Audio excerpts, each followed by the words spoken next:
Welcome to my world. I'm your host, Kevin Rutherford. It is Thursday, October 3rd. We are here live. We only have an hour. Phone lines are open right now. Jump in and join me. I don't have a whole lot. Wanted to leave as much of the hour up to you as possible. 855-950-3835. We'll get you in here. You can hit that call now button on your app. A couple things going on that could potentially affect freight rates. We're certainly keeping an eye on those. It'll be interesting to see if we see any movement when we talk with Brent Hutto on Monday.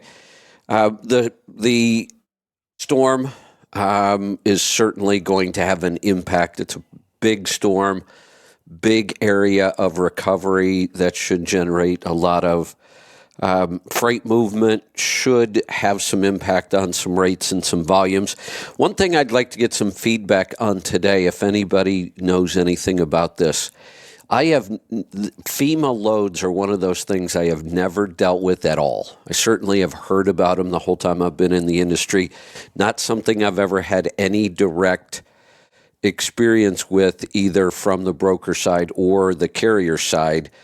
But I started getting messages this week after the storm that the FEMA loads are not on any of the load boards, and in the past they have been. Now, remember, anything I'm telling you, I am getting third hand from somebody else. I've reached out to Truck Stop to find out what their take is on this. I haven't heard back from them yet on that. Somebody said that there's some new registration system now that the government is handling these loads internally. Then somebody else said you had to pre-register, and a lot of people didn't know that. And right now, if you're not registered in 2024, it's too late, and the next chance again is 2025. I have no idea if any of this stuff is real or true. I thought I would ask you today, see if I can get any feedback on that, and I'll do some digging myself and see if I can find some sort of official answer to how all of that works. Phone calls are coming in. The other thing I was going to talk about, not a lot to talk about, but the other event that could have an impact on spot market rates and volume is the port strike. Right now, here's what we know about the port strike. If it's 2 weeks or less, there will be very little impact that we're going to feel. The retailers, the distributors stocked up. They knew this was coming. Won't be a big deal if it's under 2 weeks.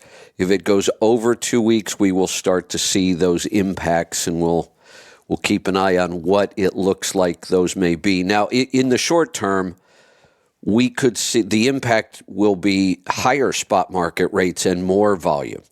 There are places where we can move freight that may have moved on containers. A lot of stuff coming out of Canada that might end up being trucked across the border, which would increase volumes and drive rates up.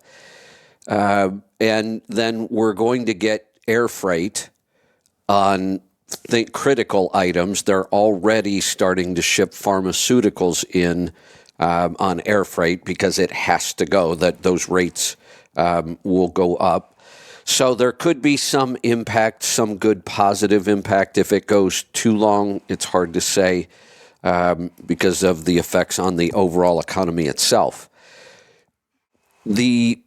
There's a couple people I follow, and I've been following them since the bridge collapse in Baltimore. That was the first time I really got interested in the whole container ship, ocean shipping, something I've never really paid much attention to. And I follow these two guys on X, and they are just incredible with their knowledge of shipping on the water, not just ocean, but barges in the U.S., why we should be using far more of our inland waterways, but we don't. I just love reading what these two guys write. The consensus right now is this will probably be 2 weeks or less. That's what they seem to be saying. One of them wrote an article yesterday. He believes that they'll kind of milk this over the weekend to get the weekend news cycle, and then he thinks things will start to happen on Monday. We'll see. We'll keep an eye on that. Phone calls are coming in. I want to make sure we get to these calls today. We're going to get started in Nevada. Tom, welcome. Yeah, good morning, Kevin. Hey, the unions, now I am pretty anti-union, and I hate to be the one to call in to defend them. They had a 6-year contract, and which is just ridiculous in my mind to sign a 6-year contract unless you're an NFL quarterback. Those guys only get paid on the East Coast from what ChatGPT said, from $25 to $45 per hour, compared to their West Coast counterparts. Go ahead. Well, I was just going to say, I don't know how to do the math on all the bonuses and overtime, but I saw a chart from this source that I trust, that all they do is ocean shipping, containers, that kind of stuff. They posted a chart internal from, I believe, from the union itself, and it was a distribution. How many workers make over this? How many workers make in between these two numbers? The largest group by far was somewhere in the $150,000 to $200,000 a year range. And there was a significant number of, I say significant, we're talking about 50,000 employees here. There was a handful of people that made over $400,000 a year, and there was almost nobody that made under 100.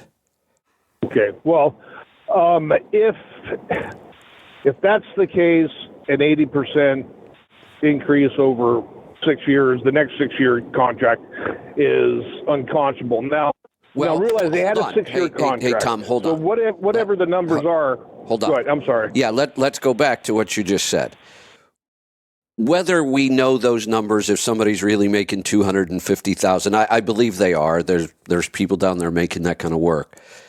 They were asking for a 70%. They turned down a 50% offer.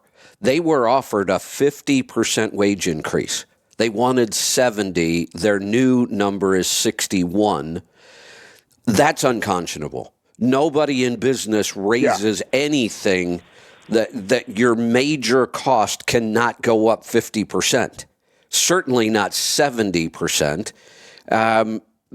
So that to me, these numbers are way out of whack, but it looks like they're going to get it. They're going to get at least 50%. They've already been offered that. So they're going to get that. Well, I also heard that they're going to get their demand that there's no automation in the port. Now, you said something interesting. The West Coast ports are automated somewhat, not like what we're talking about, what like goes on in Asia, Singapore, China, places like that. They are so far ahead of us. It's insane. And when you look at how many containers they can move through the port, they blow us away. We should be ashamed. But I am ashamed. I am ashamed. I'm ashamed that they're letting on the West Coast has actually raised wages. You just said it. The West Coast ports pay more. They're automated somewhat. I get it. It's going to put people out of jobs. I get that. We have been using technology and machinery to put people out of jobs forever. I know people hate to hear this, but give me an alternative. How do you not? Yeah, I'll give you an alternative because because it doesn't necessarily have to put people out of jobs. The older guys that have been doing it this way for, let's say they work for 20 years and then retire. The guys that have been doing it for 15 plus years, you keep them doing what they're doing, and then you teach the guys in the unions how to run those joysticks, how to move there's just because it's not manual doesn't mean there's not somebody doing it. And so what you need to do is retrain the people that you have in your union. There's still going to be people fixing the machinery that's automated. So put those guys in your union. And while they're building that machinery, have two union guys standing there just watching them if you have to. Pay the unions, pay them what they're worth.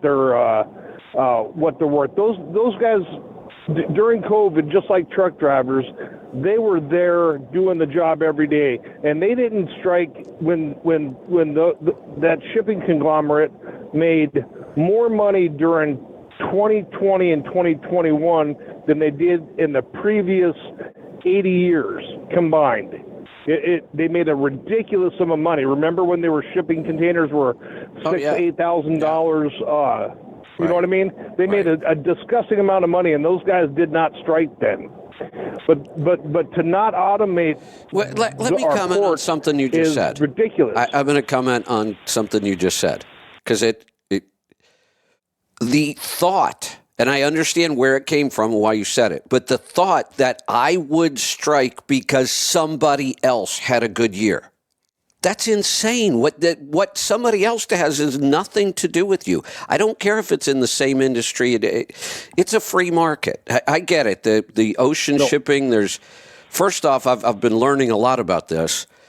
The group that they're really negotiating with on who's going to pay what it's not an American company. It's a conglomerate. No. It's a multinational conglomerate, and it's not even really controlled by American companies. There's American players in there, but this is a big multinational world thing. But this idea, just the idea that I'm going to strike because somebody else got a better deal. Well, wait a minute. You got the deal you negotiated. You have a union and you negotiated a deal, and here's what it is.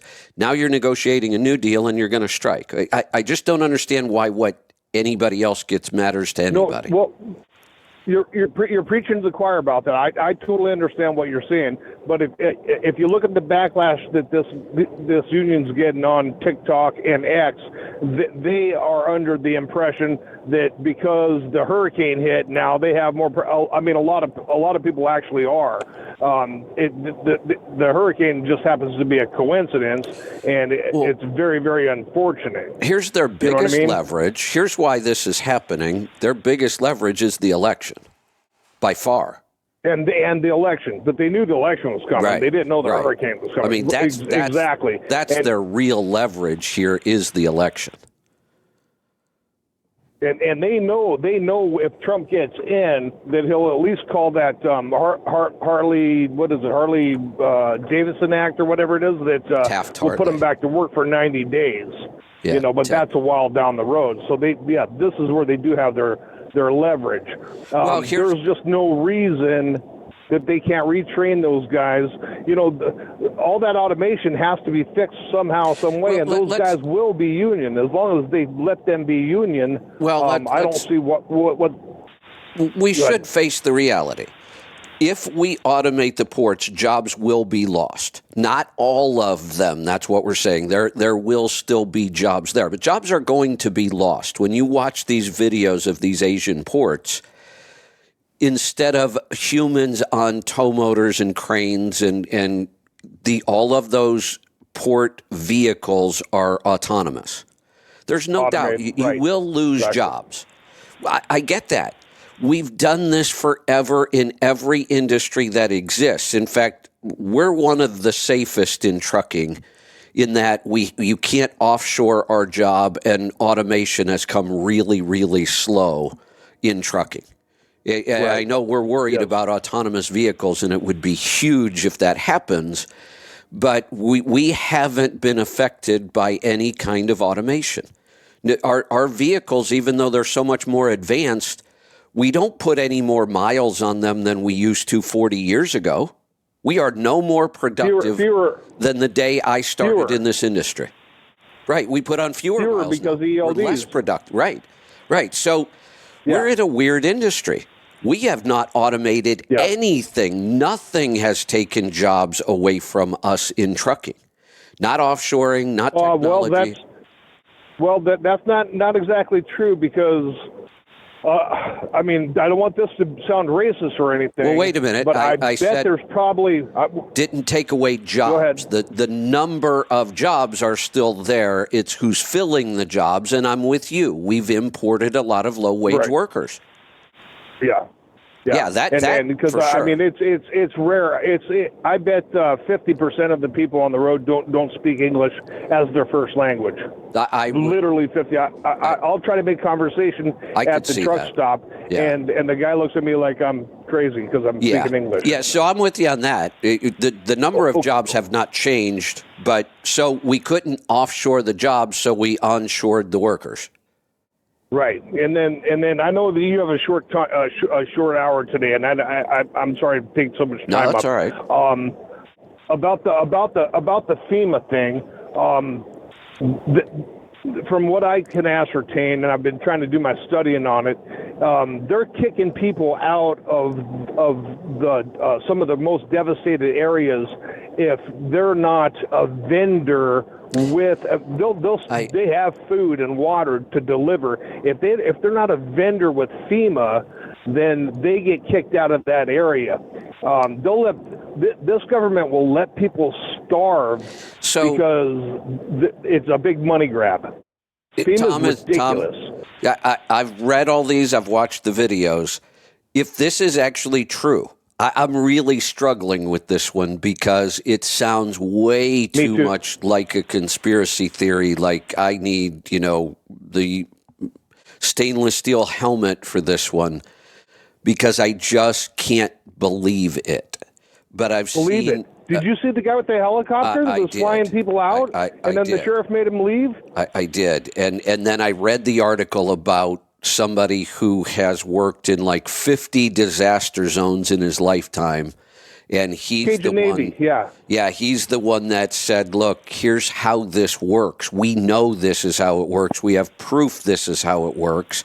That there are vendors on the FEMA list, and if you try to bring in anything that they are supposed to be bringing in, you get turned away." Or I've even heard they might even confiscate what you have. And arrest I'm having a hard time believing it. Because if it's true, we are in far worse shape than even I thought, and I read this kind of stuff all day long. No, and it's just unconscionable. We need to come. This government needs an enema like no other. I mean, from top to bottom, this is just out of hand. Yeah. And one last thing. Did you see the? He hasn't updated yet how powerful the CME is, but that X10, that's significant. That's significant. If it's facing Earth.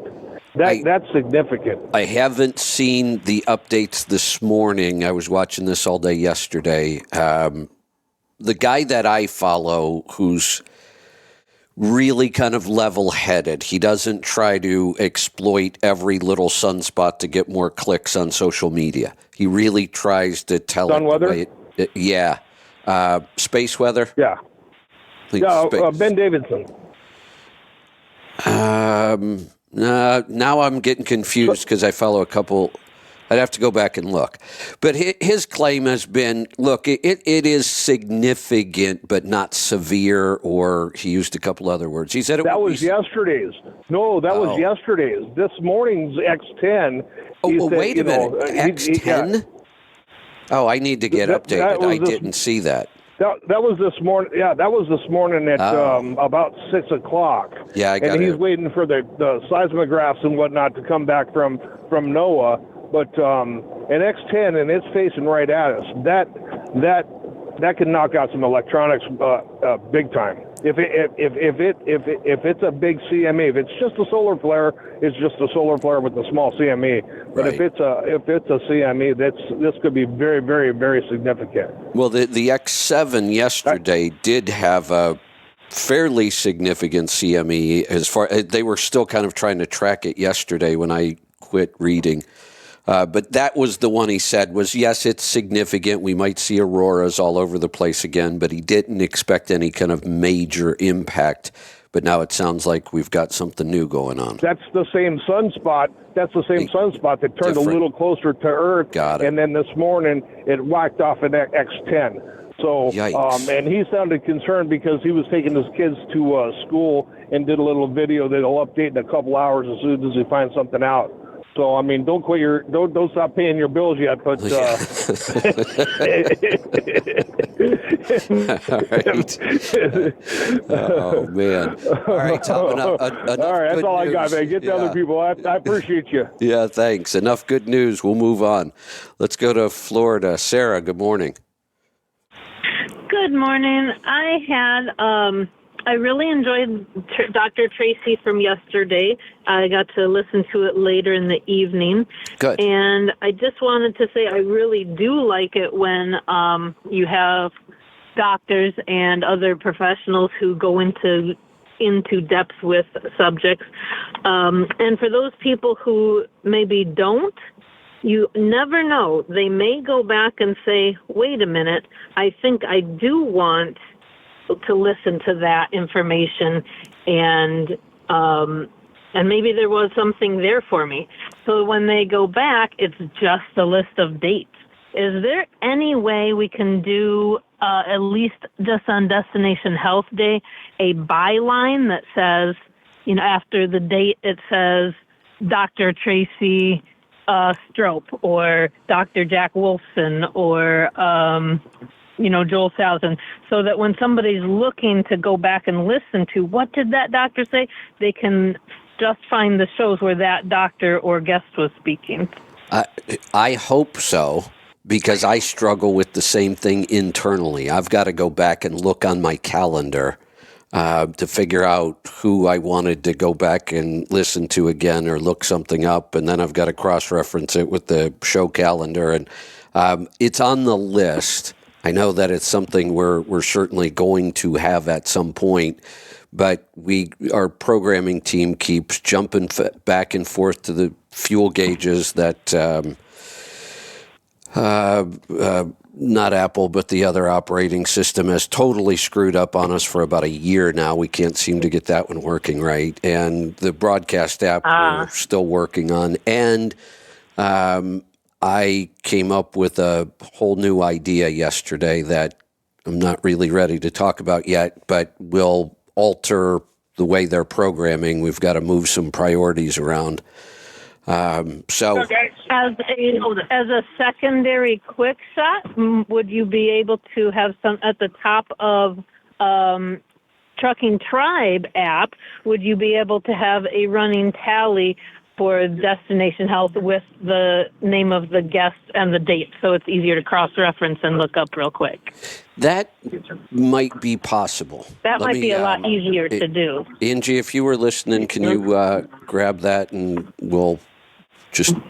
that might be easier to pull off right now, because it wouldn't involve involve the programming team. Right, just the running document that we update every time we have a guest. Right. Yeah, we'll see if we can. All right, that's all I got. We're really busy down here in Florida. All right. Well, good. Stay busy. Stay busy. Let's go to Missouri. Jerry, welcome to the program. Hi, Kevin. One thing real quick. Have you seen the pictures floating around online of that goofy union boss's mansion and Bentleys and stuff? I did. And I was doing a little math. I get that $900,000 a year is a lot of money, but the math isn't working for me. He has other sources of revenue, and that wouldn't be hard to imagine. I'll imagine that. Right. Yeah. Nope, wouldn't be. Well, anyway, I know you're short on time. I'll get right to my subject. I got two corn questions. Number one, I looked at something. I actually read an ingredient list, and on the front of this product, it said no high fructose corn syrup, and I turned it around, but it still has corn syrup in it. What do they do to corn syrup to make it high fructose corn syrup? The interesting thing, I know they're both bad, so that's not the question. Right. Yeah. It's just I can't tell you the detailed. It is a processing step that increases the level. It's not like I hate to say this because it sounds like it's less bad, but I like to be transparent about things. Typical sugar, table sugar, is roughly 50% glucose and 50% fructose. High fructose corn syrup is somewhere between 50 and 60% fructose. It's not a huge amount. Okay. So it's not just the fructose part of it we're worried about. It's the fact that this is a heavily processed corn sugar that's coming from a GMO plant, because about 90% of the corn produced here is GMO. So I know we kind of focus on the fructose, but that is here's another example. A lot of people think agave syrup is healthy, like a healthy sweetener. Agave syrup is 90% fructose.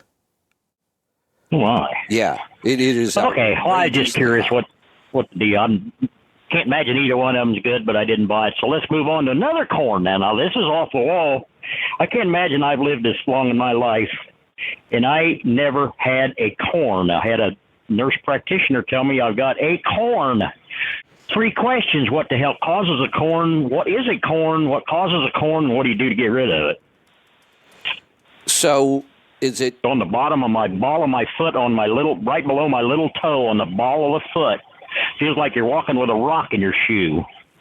So the real answer is I don't know a ton about these. I think that a corn is nothing more than a callus on steroids.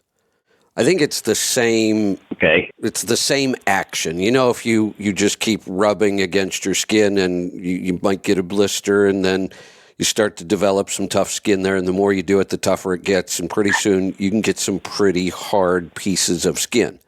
I think that's all a corn is. I think it's just a matter of friction. How the hell did I get it? Walking a certain way, a different shoe, and maybe you just don't feel that it's happening. It happens slowly over time. But as far as I know, that's what all corns are. This isn't something I've studied a lot, but that's my understanding of what they are, is something you're doing is causing a lot of rubbing in one spot. Okay. Well, I guess all the nurse practitioner said was, well, just get some what they call corn pads, and it's kind of like an oval-shaped pad you put on there that's got a cutout in the middle of it, so you're putting pressure around it instead of on it. That's exactly right. It's like a little donut kind of thing, and it cushions that area so that area can, just like if you get calluses on your hand because you've been working physically hard with your hands, and then you stop working with your hands, the calluses will go away. They eventually soften and go away. Same thing here. You're just, this little cushion around takes the pressure off the spot that you keep putting so much pressure on. It's all pretty simple. That's my understanding of it. Well, when I went to the dope store then to get some callus, to get some of those, what she called them corn pads, they had a corn removal kit that's got a little disc with some type of medication on it, and then this oval bandage goes over that, but yet they also had callus pads that weren't medicated. So I don't understand the difference between a corn removal pad and just a callus pad. So here's the difference. There must be something in there that says... There is. Okay. So in the little donut pad, there's no medication in those. That's simply making sure you don't keep rubbing that area. That's so then it just kind of, your callus or corn goes away on its own. You can also use salicylic acid, and it will basically is going to kind of dissolve all that hard tissue while you stop putting more friction on it, and it should just heal faster that way. Now, I would warn people, because we know a lot of people in today's world who are not metabolically healthy. One of the first places you see where they start to have problems is any sores that they can get on their lower extremities because they don't heal well. Using these medications like salicylic acid can lead to an open sore and an infection. We're actually eating away the skin with this, and if you go too far, or your skin is weak or your body's not recovering because you don't have good circulation. So I would, if you don't have a really good, strong, healthy immune system and your cuts and sores on your lower legs don't heal well, I would not use the medicated patches. Okay. Well, that explains it. I just pulled them out here. I got a package of them, Kevin, and it says, well, hell, I don't word that. Yep, you're right. Active ingredient is salicylic acid. Yep. Corn remover. Yep. All right. Well, I probably ought to quit using them. Just use a pad then. Yeah. It like I said, it will happen a little faster with that because it's just kind of dissolving that hard skin is what it's doing. Right. Well, it doesn't seem to bother at all walking when I'm in, like when I'm wearing my boots. I don't have any problem at all walking. It doesn't hurt at all. It's when I'm walking around the house in sock feet. And believe it or not, I noticed over the weekend that I was actually walking funny enough because of that corn that my whole bottom of my leg started hurting because I was walking funny. This is what I was just going to say. Sometimes this is how the corn ended up forming, but we don't really connect the dots. I've been experiencing this for about a month now, and I'm wondering when a broken little toe is finally going to heal. There's nothing you can do for them. You know, you just... Sometimes you could tape it to the toe next to it, but I don't even bother to do that. I crushed my little toe about 4 or 5 weeks ago, and I started walking different. Then I got some lower back pain that was really unusual. I never get lower back pain. Then I had to go to that conference, so I had to wear shoes. That was the first time I had tried to put a shoe on it after I broke it. That made me walk a completely different way. That made my hips start bothering me. So this stupid little toe has been like a major medical issue. And it still hurts. It still hasn't healed right. So why am I wanting to sing that song about the something bone connected to the something bone to the something bone to the something bone? There you go. That's exactly right. Yeah, there you go. All right, you got shit to do, so I'll carry on, Kevin. Thank you. Good stuff. Let's go to Florida. Al, welcome. Hi, Kevin. How are you? Good. What's on your mind today? All right. So I tried to book a load this morning. I haven't been on the road for a few months, so I tried to book a load this morning.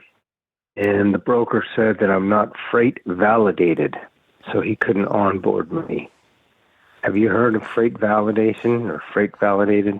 I haven't heard that specific term, but I'm not surprised. What's happening across the industry right now is kind of starting during COVID, and it's just continued to get worse. We are seeing rampant freight fraud. And freight fraud is kind of a big term because there's so many different scams going on to either steal freight or steal freight revenue or both. Or I saw an article yesterday. There are groups now offering people with that want to sell their authority. That has become. I saw a number of $30,000. I'm a little shocked by that. But all they're doing, they want to buy up these authorities because then they can commit fraud with a real authority, which makes this even worse. Oh, boy. You know, I used to get calls from people all the time. I'm thinking about retiring or I'm going to go lease to a carrier. Can I sell my authority? And I used to say, well, you can. I don't know why anybody would buy it. And back then it was, well, you know, if you don't have a year. And I used to say, tell people, please don't go buy somebody's authority because a couple of brokers won't load you. I promise you I can get you freight on day one. Now, that is getting more difficult because of this freight fraud.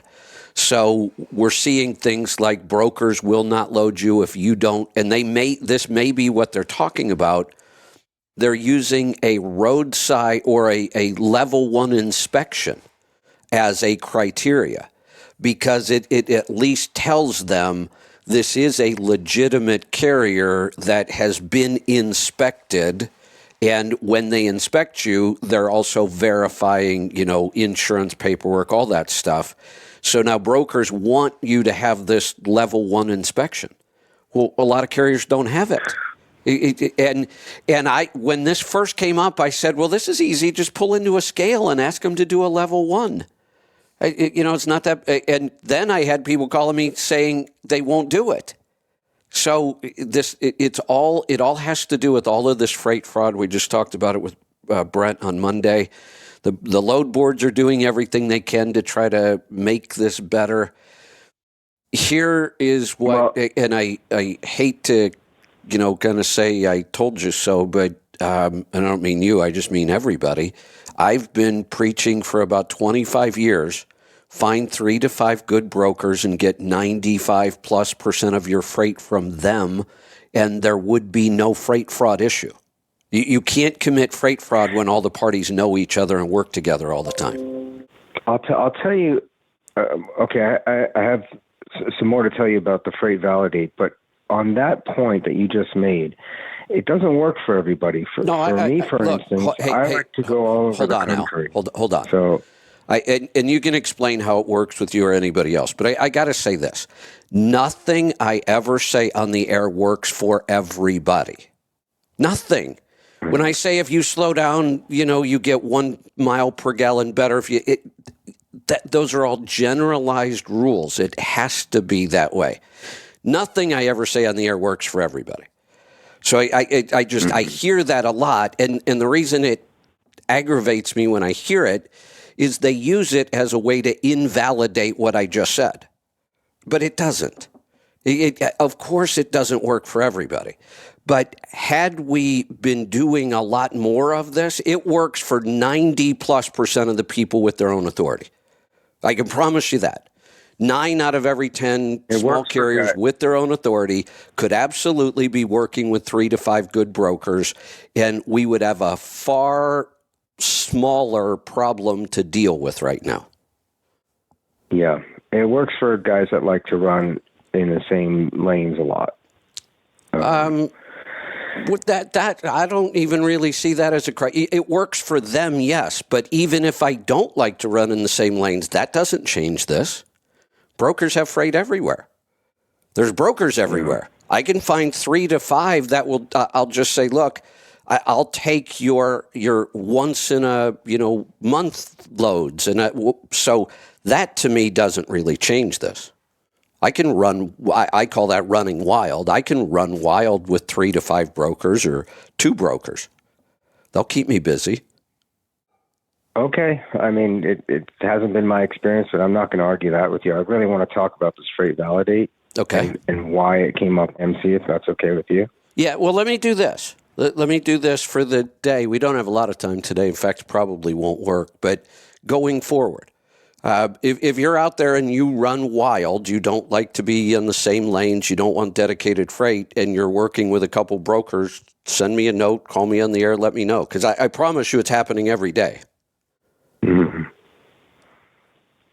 So okay. What's this Freight Validate thing? Because I have not heard that term yet. Okay, so this is something that so there's different onboarding companies. There's RMIS, there's My Carrier Packet, those types of companies. Yeah. Are you familiar with those? Yeah. So now they're adding an option, I guess, to the broker when they sign up with like My Carrier Packet. The broker can to first get a Freight Validate certificate on the MC. Freight Validate is a... I'm sorry? I was just going to read that I found it. I didn't understand that this was actually a company, a provider. So here's... It's a private company. Yeah, this is right from their website. Trust Freight Validate to provide crucial insights into the reliability of carriers and brokers operating in the United States and Canada. Our platform uniquely combines advanced technology with advanced technology is kind of code word for some form of machine learning or AI these days. Not true AI probably, but it's got some AI technology in it. That's what they're talking about. With deep industry knowledge, a thorough understanding of 49 CFR regulations and public law, along with years of industry experience. We use objective, impartial, and factual data in our freight validation process. No predictive analytics, no guesswork, no hypotheticals, just the facts.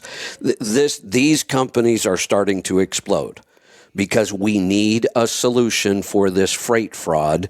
And if we operate the way we do, where small carriers and brokers fight each other all the time instead of actually working together, then it creates a wide open field for companies like this to come in and say, all right, if you guys don't want to get to know each other and actually work together, we'll provide all the data so that you can verify who you're working with is who they say they are. That's what this is all about. Yeah. So the reason why this broker flagged me and that I was not cleared on Freight Validate was that when I opened my MC 10 years ago, I had my mailing address as a UPS box. That's a big red flag. And apparently it's a red flag. I just did it because I like to get my mail there. No, it makes total sense. And in the past, this freight fraud was not a big issue. And all of a sudden, and this came, it happened fast. It shocked me. The first couple times I heard about freight fraud, I thought, big deal. You know, it's mostly a broker issue, a shipper issue. But it has now definitely become a carrier issue, and it's an industry issue, and it's big. And that's why we're seeing these companies. Yeah. Well, for all the for all of us out there, the owner operators, if you go and pick up a load, and the broker that hired you is asking you to take a picture of that BOL and send it to them when you pick up the load, then whoever hired you is not the real broker. There are that's a tip. Yeah, there are lots, and these are the kind of things we're now talking about. This is why, out of the blue, all of a sudden, brokers want this level 1 inspection. And I thought, what is this a safety thing? That doesn't make sense. Brokers have never cared about safety. I mean, I don't mean they don't care, but it's not one of their big priorities. But it's not about safety at all. It's just about trying to verify that you are a real carrier. Yeah, and there's easy ways to do it. First of all, for the owner-operators out there, when you go and pick up a load, look at the BOL. Most of the time, it will have the broker's name on the BOL. And if it's not the broker that hired you, then it's a double brokered load. Well, so that's another way I verify. Here's another problem we have in this industry. We have bastardized the terms over the years. True double brokering is illegal. What we refer to all the time as double brokering is really co-brokering, which is completely legal. 2 brokers are allowed to work together anytime they want. 3 brokers, 4 brokers, doesn't matter. That's co-brokering. The original definition, the way I remember it, of double brokering was actually a carrier operating as a broker illegally. So that definition of double brokering was an illegal transaction, whereas co-brokering, we might not like it. Most carriers don't, because that's 2 people getting a piece of the pie. But co-brokering is completely legal. Well, I'm not talking about co-broker. I'm talking about... I know. You're talking about fraudulent double brokering, yes. But we've bastardized the term so that now it confuses people, and they will say, oh, wait a minute, there's 2 brokers, that's illegal. No, it's not. It's not at all. You might not like it, but it's not illegal. Mm-hmm. Well, I just wanted to call and alert the tribe to this new Freight Validate website. What I did was I went ahead and changed my address, my MC address, to my physical address, or my yard. That will help. Through the FMCSA, there's an expedited form to do it through, and I did that, and I'm hoping to get this Freight Validate to accept it today. I spoke to the guy who founded it today on the phone. He was very nice, and he said he would expedite it. But I'm right now not getting a load because of this. Oh, absolutely. That's now. When you say you're not getting a load, you're not getting this load. I'm not going to say that it's, you can just go out and get freight. You can, but it is getting more difficult every day to get freight from brokers you don't have a relationship with. That's why I've been saying this for 25 years, and I'm going to keep saying it. There is an easy way to make this less of an impact for small carriers. Okay, but so would you mind if I gave you a situation on that? So hold on. And I'm really not trying to cut you off, because I know that the situation you're going to give me exists. I'm not arguing it. I'm really not. I know there are 100 situations where what I just said won't work, but there are a million situations where it will. That's the point I keep trying to make. I don't want to spend a ton of time on the exceptions, because then you start to create this belief, and the belief already exists, that that's the norm. Why would we build relationships with these guys? I've been fighting that for 25 years. Now, I would talk about it for an hour if it were any other day.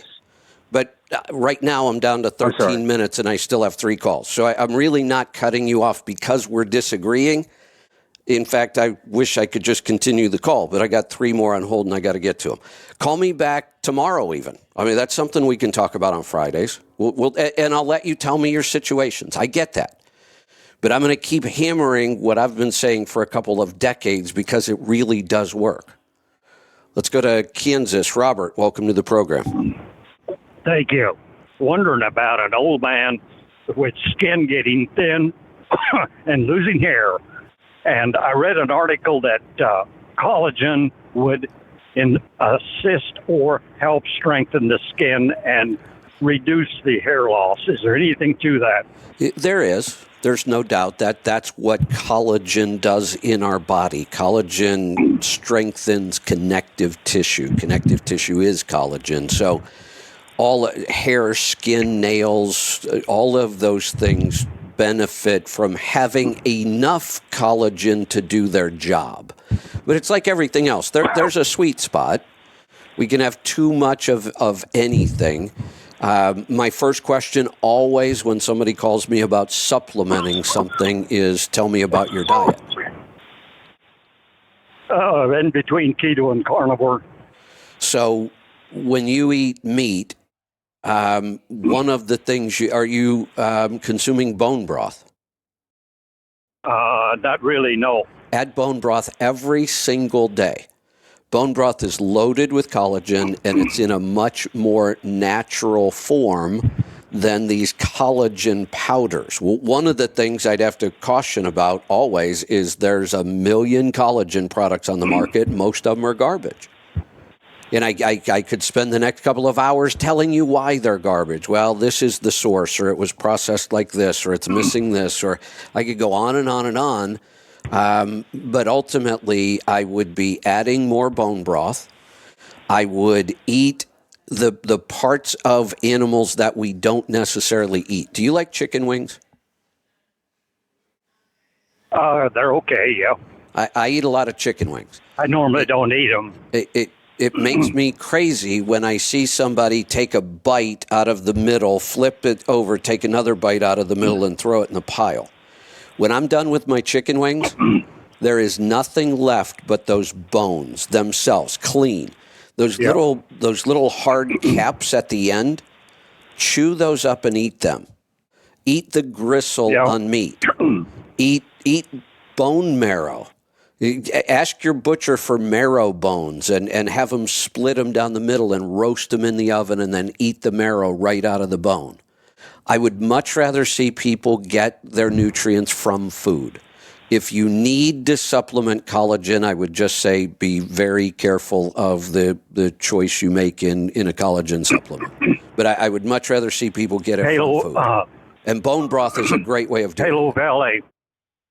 Yeah, Paleo Valley. Where would absolutely. I get bone broth? Bone broth is Lona Life out of our store is about the best bone broth on the market, and it's the most convenient because it's powdered. And all we did, all you do to powder bone broth, they make bone broth exactly the way I would make it in my kitchen. They roast the bones, they simmer the bones, they add all the acids, they do everything you need to make good bone broth. Then they simply dehydrate the bone broth. And it's now a powder. You add hot water, we got bone broth again. And when you were speaking of you're speaking of Palo Valley? No, our bone broth is Lona Life, but when you mentioned Paleo Valley for collagen, there are some, like I said, I can't know about every supplement on the market. I'm very familiar with Paleo Valley because they're a huge partner of ours. Anything Paleo Valley sells is going to be good quality. I'll look into the bone broth from your store. Yes. Yeah, bone broth is you are getting lots of collagen in bone broth, and you're getting a lot of other good nutrients as well. So if you're going to supplement collagen, make sure it's a good brand. We have collagen in our store. Paleo Valley would be a great source, there's no doubt, but I would much rather see you consuming bone broth, eating the gristle, eating the connective tissue, all those things we don't necessarily like the texture of. We used to just cut them off and throw them away. Eat those. That's the way we used to eat. All right, let's go to Pennsylvania. John, welcome to the program. Oh, let me hit that again. I don't know why that button's not working. John, go ahead. Yep, no, I hear you. I wanted to ask you about an IRA. So I started years ago with a company called Prime America, and I had them for like 10 years. And then my father-in-law introduced me to a guy that does it, and he showed me how Prime America was actually taking like 4%, but it's hidden. I can't see it. And then he showed me how he would only take 1%. So I switched to him, and I'm happy with it. I'm doing good. But I hear how you say about just doing it yourself with the S&P 500. And I don't really know anything about that stuff at all. Do you recommend I just stay doing what I'm doing, or doing what you said? What is this guy's exact role? What is he doing for you? The guy now? Yes. He's I guess a financial advisor, and he takes 1%. But what's different about him is, like, he's always moving. I'm always getting emails. He's moving my money around all the time. And I meet with him like twice a year. He sends me a statement every month. So, yeah, I'm happy with what he's doing. Fire this guy. Fire him. There is no reason for a small investor, and don't take that the wrong way. I'm a small investor. No, I understand. Yeah, I'm a small investor. There is no reason to be moving people's retirement accounts in and out of different funds other than that's how he generates his own revenue. Okay. I would say a lot. I mean, like maybe 4 or 5 times a year he moves it. I don't move people 4 or 5 times in 10 years, 20 years. Really, okay. Let me simplify this for you. You know, almost everything I do over the years, I'm almost putting myself out of business. The good news is there's always people that don't know this stuff. But I used to be a certified financial planner. I stopped doing it because of this. It's almost immoral to me to make money off of people's retirement account because it's so damn simple. He's moving you in and out of mutual funds, or is he actually moving you in and out of individual stocks? I believe mutual funds, but I could be wrong. I said, I really don't know much about this stuff. Okay. No, it probably is mutual funds. I really hope he's not moving you in and out of individual stocks. So let's assume it's just mutual funds. This is an easily verifiable statistic. It's been true for a long, long time. It's still true today. Of all of the mutual funds on the market, over 90% of those mutual funds never match the performance of the S&P 500. The S&P 500 is an index, and we can buy an index fund that matches the S&P 500. So if we know there's a mutual fund out there, and we can buy it, and we can buy it really cheaply with very low fees. And once we buy it, it is going to outperform 90% of the other mutual funds on the market. Why do we need somebody to tell us which mutual fund to buy and then move us in and out of funds? How does that make any sense? It don't. Why don't we just, I used to recommend 3 or 4 different index mutual funds to give people balance. And then I looked at it and thought, I'm an idiot too. Well, why would I keep investing in the small cap fund when the S&P 500 beats it every year? And now I tell people, look, this is as easy as it's going to get. Put all of your money into it, all of your retirement money that is dedicated to mutual funds. You may have other strategies to be diversified, but if we just take all of our money that we want in the mutual fund market and put it in the S&P 500 and forget about it until we retire, how could we go wrong with that strategy? The math tells us we can't. So how do you do that? You call up whatever mutual fund you want to work with, whether it's T. Rowe Price or whoever, and you say... Well, Vanguard, is that one? Vanguard is one. Now, we could get down to the nitty-gritty on who charges the least fees, and it can matter. But what you're doing, you're getting killed right now. This guy is moving your money around in mutual funds that are probably performing poorly compared to the S&P 500, and he's getting a cut every time he moves it. That's why he keeps moving it. But you could just call him up and say, I want to open a retirement account, and I want to put my money into the S&P 500, all of it. Call who? Vanguard? Yeah, you just call Vanguard and do it. You can go online and do it too, but it's probably easier if you call them. Is mutual fund and S&P 500 the same thing, or are they two separate things? The S&P, let me try to explain this. How much time do I have? Not a lot. The S&P 500 is an index that measures the performance of 500 stocks. And those stocks almost never change. Once in a while, a company will get delisted, and then they'll add another company. We don't care about that. That's minor stuff, has no impact on us.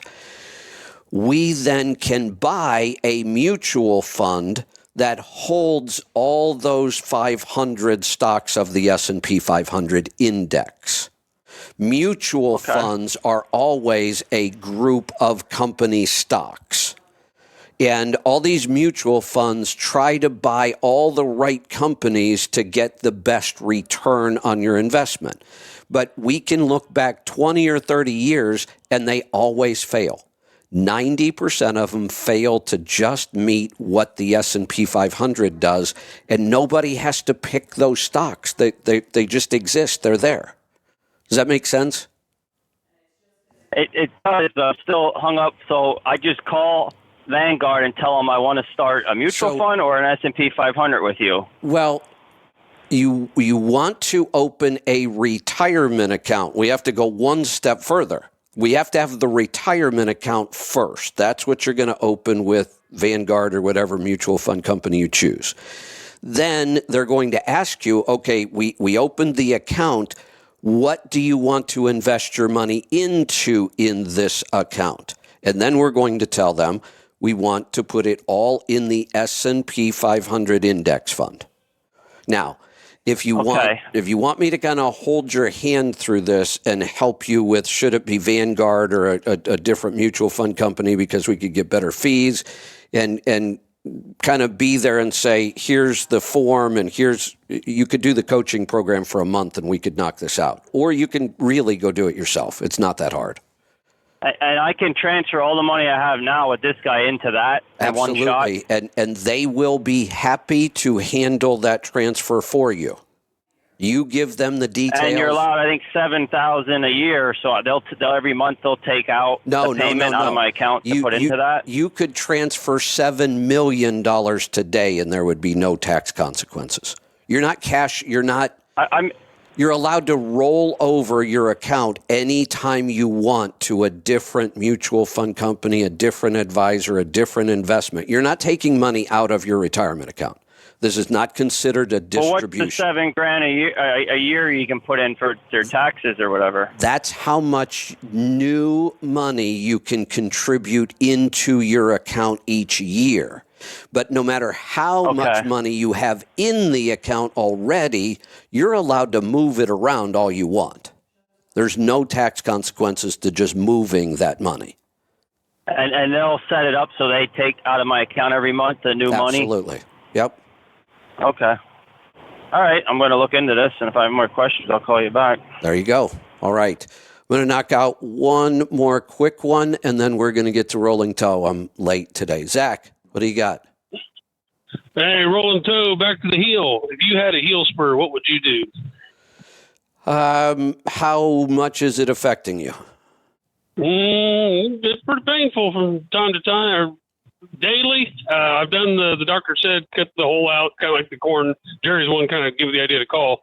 Cut the hole out of the foot insole, and I got an X-ray of it. It's a hook down there. It's my clutch foot, so I assume that's what it came from. But it's pretty painful at times.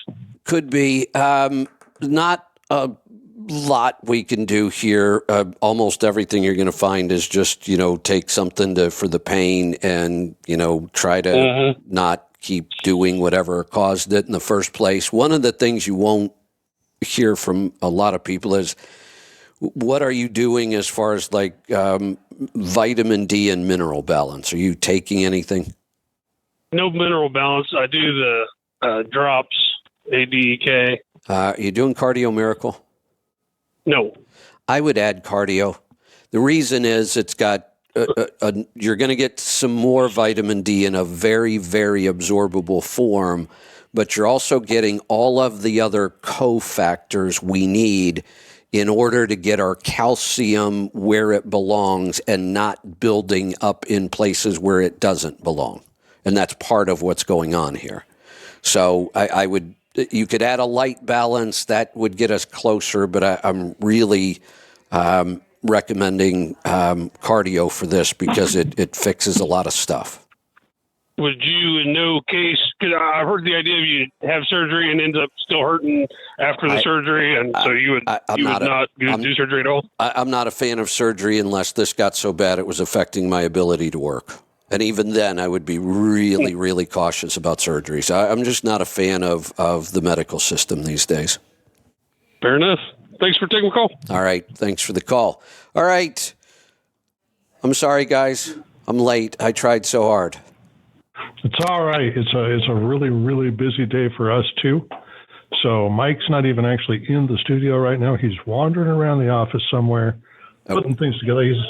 And I've got Russell, our recent executive, here in the office still because it's so kind of slap happy around here. Got it. Well, maybe you and Russell can talk then.